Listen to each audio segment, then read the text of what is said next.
This is Greg Strange at the Autocar Awards 2007, and with me is Bob Lutz, who's here to receive a Lifetime Achievement Award.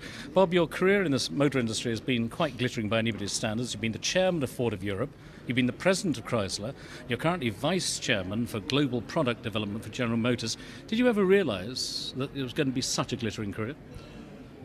Well, I was hoping it'd be okay.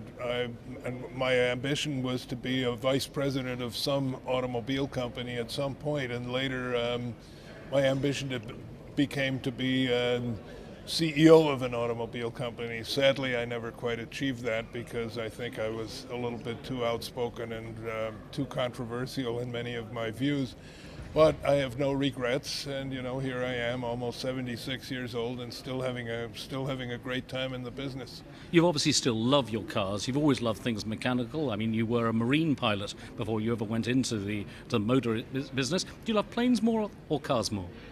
Well, I'm not in the airplane business, but I do have a passion for airplanes. I think there's three businesses that I could have been equally passionate about, and that's automobiles, motorcycles, and airplanes. And the reason is they're both airplanes mainly fighter type aircraft, and it's because they're both extremely technologically sophisticated and advanced human artifacts, and they extend the capability of the human body into realms that no human ever dreamed possible to travel at those speeds.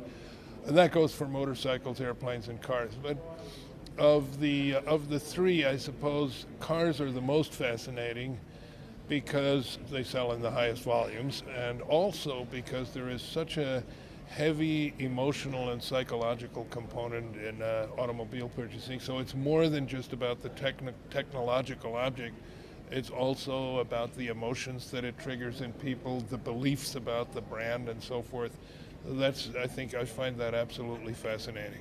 Well, here you are working in your 8th decade on the cars that we will be driving in the decades to come. And these next generation of motor cars, and we're standing just in front of the GM Flexstream, they're very, very important. You're passionate about them. Why?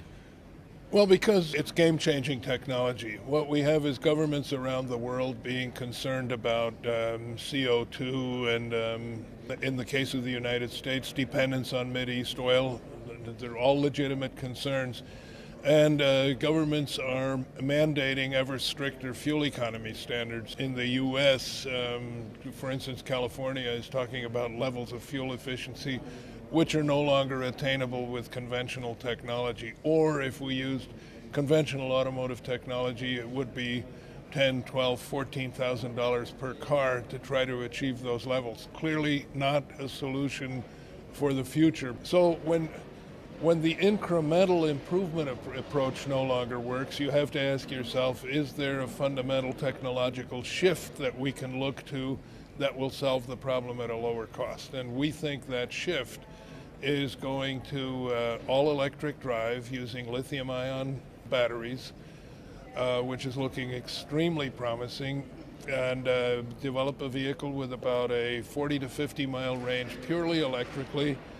And then coupled to that will be a small petrol or diesel engine that can kick in automatically when the battery has dropped to a certain charge state, and then replenish the battery as you're driving. So that gives you all the range. You don't have to look for somewhere to plug in and wait 3 hours while it recharges. That's what's different about the Flexstream and the Chevrolet Volt, is that they take away the big fear of electric cars, which is basically a limited range. And what do I do if I run out of battery power 10 miles from the nearest electrical outlet?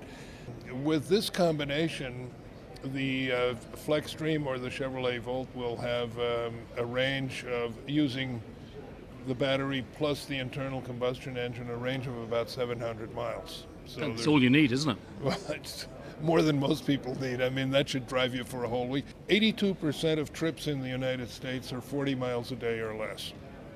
With the Chevrolet Volt being between 40 and 50 miles purely electrically, it means that that 82% of daily trips could basically be accomplished without ever burning a drop of petrol or diesel.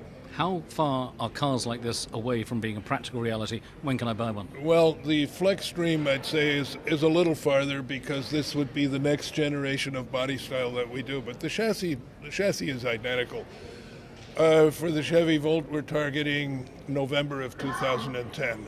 We have the first battery packs. We're in the process of building the first prototypes, and we hope to be able to, in fact, we're confident that we'll be able to demonstrate the first trials showing 40 to 50 mile electric capability in the first quarter of 2008.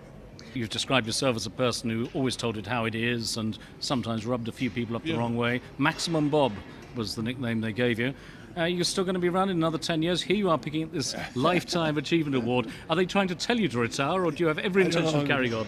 Well, I've had several of these awards. I had one from the Golden Steering Wheel folks in Germany. That was a Lifetime Achievement Award. That was about 4 or 5 years ago. So I've had them at various stages of my career, and as long as nobody inside the company taps me on the shoulder and says, "Bob, I really think it's time for you to leave," I'll just continue working.